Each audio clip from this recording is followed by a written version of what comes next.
Hello everyone. सो अभी recently मैंने news में देखा है अबाउट सीएसआई नेट एग्ज़ाम। किस तरह से उसमें अलवर का जो सेंटर था उसमें पेपर लीक हुआ है या फिर जो भी सिस्टम में प्रॉब्लम था, टेक्निकल इशू था। तो दिस इज़ वेरी डिसहार्टनिंग। ये चीज़ मैं समझ सकती हूँ बिकॉज़ कितनी मेहनत करते हैं हम लोग पूरे शुरू से ही मास्टर्स करने के टाइम से ही कि हमारा सीएसआई नेट एग्ज़ाम हो, एक होप लेके हम आगे बढ़ते हैं। और जब एग्ज़ाम हमारे हाथ में, हमारे कंट्रोल में क्या होता है कि हम एग्ज़ाम की प्रिपरेशन अच्छे से करें, वहाँ जाके अपने आप को रिलैक्स्ड रखें। हम लोग भी जो क्वालिफाई कर चुके हैं वो भी यही सजेशन दे सकते हैं कि आप अच्छे से प्रिपरेशन करो और अपने आप को काम रखो, रिलैक्स्ड रखो और उसके बाद अच्छे से पेपर अटेम्प्ट करो। लेकिन ऐसा कुछ हो जाए जो हमारे कंट्रोल में ही नहीं हो, तो उसके बाद क्या कर सकते हैं कोई भी।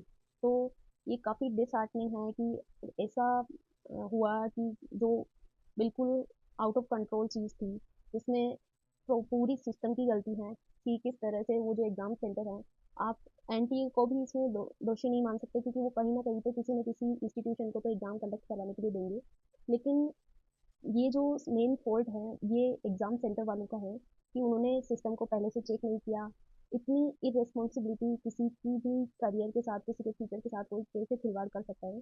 तो आई अंडरस्टैंड दिस प्रॉब्लम। और स्पेशली राजस्थान में ये सब चीज़ हुई है। राजस्थान की तो कंडीशन में अच्छे से समझ सकते हैं क्योंकि जो गर्ल्स या बॉयज़ जो भी एग्ज़ाम दे रहे हैं, वो कितनी मुश्किल से निकले हैं क्योंकि हम लोग गाँव से, ऐसी जगह से, ऐसी फैमिली से आते हैं जिनमें मतलब यहाँ तक पहुँचना भी बहुत मुश्किल होता है। और अगर जो नीट तक का सोच रहे हैं, क्योंकि हमारे घर वाले तो सब यही बोलते हैं कि या तो बीएड करके, बीएससी करके कुछ ना कुछ जॉब में लग जाओ जल्दी से।